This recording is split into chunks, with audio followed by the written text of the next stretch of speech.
welcome back, everybody. I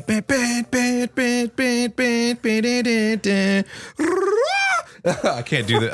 I can't do the Jim cable guy. Oh man, that was pretty funny. Anyway, Shitty ass movie. Here we are, back again for another All Gas No Trash. My name's Josh. I'm here today with host buddy Adam. Yeah, we're doing it raw today. No micro or no speaker, no headphones because we just don't have them.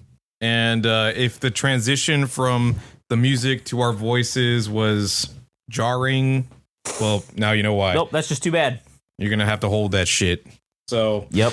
So today we're gonna be talking about this band called Niis from Los Angeles. So I want Josh over here to listen to a few songs from them, and we're gonna listen to, I guess, the different eras of Niis. So a brief introduction. So this is a project who is fronted by this person named Mimi Sando Brown. Although her moniker is Mimi Doe. Okay. Mimi Doe. Came down from the Bay Area. Okay. Down to Los Angeles to create this project with some other people. Because I will say that I don't know how many members there are in this group, because it seems like every time there's photos taken that there's new people involved. Although I will say that there's two consistent members. The other people, I don't know. But so I started following this project pretty much from the beginning.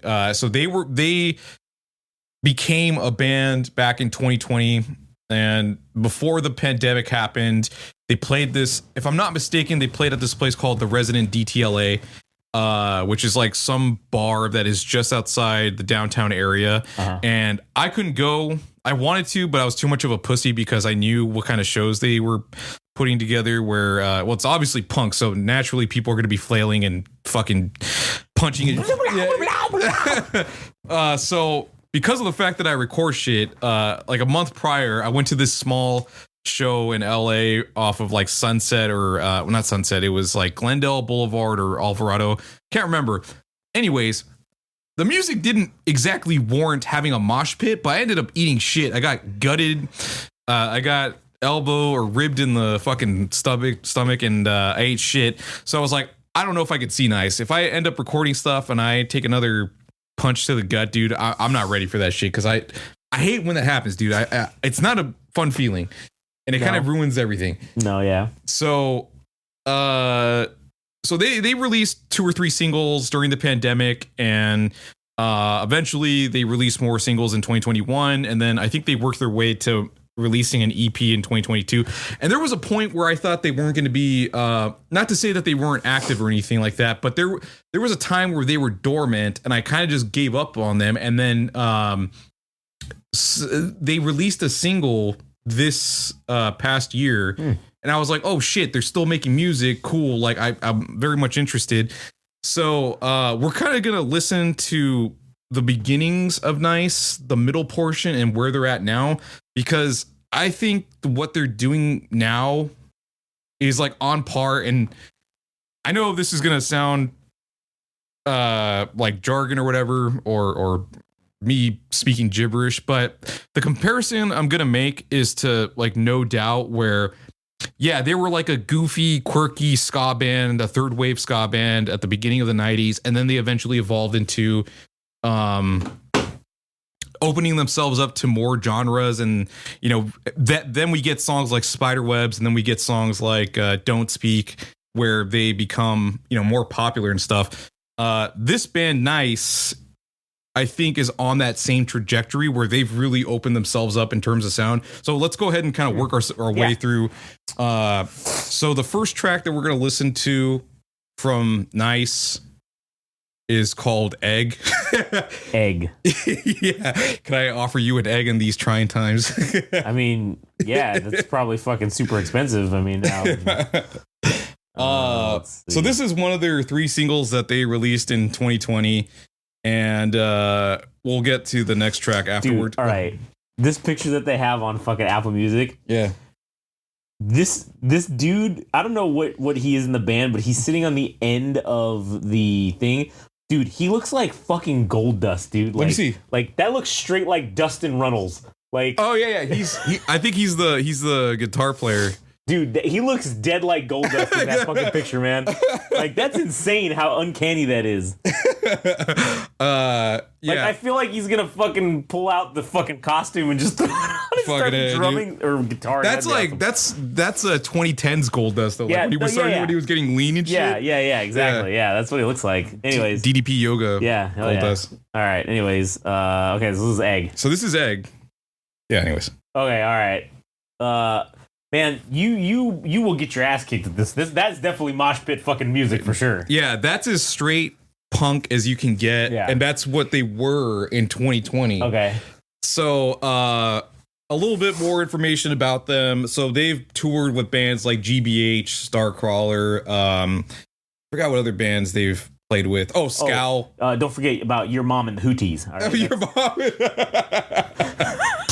actually, that's a great name for a fucking band, man. Your mom and the. So like they've kind of made their rounds as far as touring, and this is with the fact that they haven't released a debut album, that people are warming up to their music, and they've been able to tour with some established and even some legacy acts, right? Okay. So the next song that we're gonna listen to is shit, what was it? I don't know.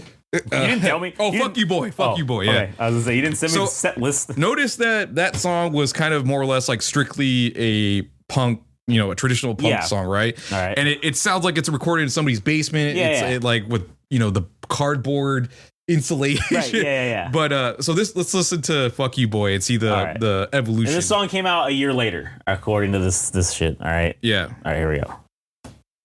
All right. That was "Fuck You, Boy." That one sounded a little more. I don't know what the word is. Produced. Yeah, a little more polished. Yeah, there you go. That's the word. Polished. It has a little bit more of a rock and roll feel, right? Yeah. Not so much more punkish. Not so much on the punk side. More accessible, right? Yeah. So now we get more towards the where they're working towards a debut album. We have this single called "Low Life," which is part of their one of their singles for their new album called Nice World that we're going to be listening to. It's going to be released on March 28th. So this is the last song, and this one I think is the most promising thing that they've released. They are not part of a major record label, but just the fact that they made this conscious choice on their own, this to me signifies the difference between a band that's played on KXLU, a college radio station, and a band that's played on K-Rock. Like this is mainstream success right here. This is what I'm saying right here. So all right, let's go ahead and listen to it. All right, here we go. Low Life. Here we go. All right. First impressions. What do you got? Oh yeah, that's some K-Rock shit right there. I would just like to say to whichever K-Rock DJ listens to us that's gonna play this now because they heard about it here. Fucking Megan Holiday, you probably. You fucking better goddamn shout us out. That's all I gotta say. Dude, I've never seen a band evolve so I mean that's just in the span of 5 years. 5 years, and dude, they made that choice on themselves to soften themselves up. Yeah, nobody told them to do that. I don't think. But it's like good choices. It's you have like that surf rock twang. Yeah. And then they put all their eggs for the hardcore or punk stuff in the chorus. Yep.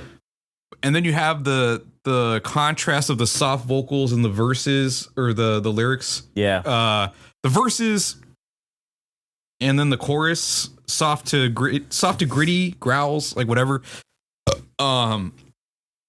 This decision I think is gonna make them a fucking fuckload of money. Like, oh yeah, that because sure, as a punk band, I think they would have made out great. Like, just if they would have stayed in that lane.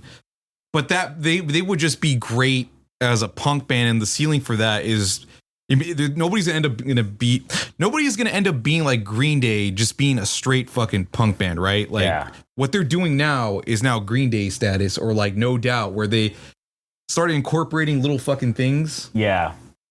To be more accessible, like you said. Multiple genres, like surf rock. They add the hardcore stuff, a little bit of the punk.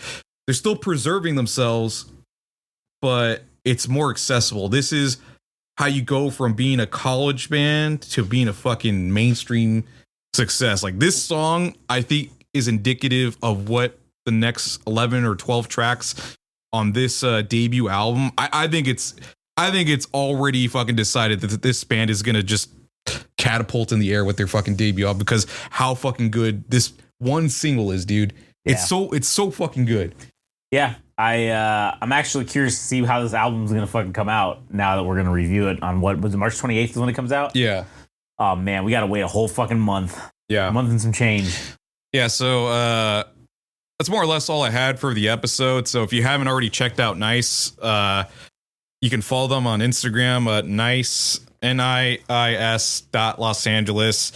I have a ton of great. I mean, as far as like social media accounts go, man, they have some really cool photos of that chick, singing and shit, and they're really awesome. And follow their music on Spotify or Apple Music, or whatever the fuck you use, and keep your eyes peeled for their debut album, March 28th, released on Get Better Records.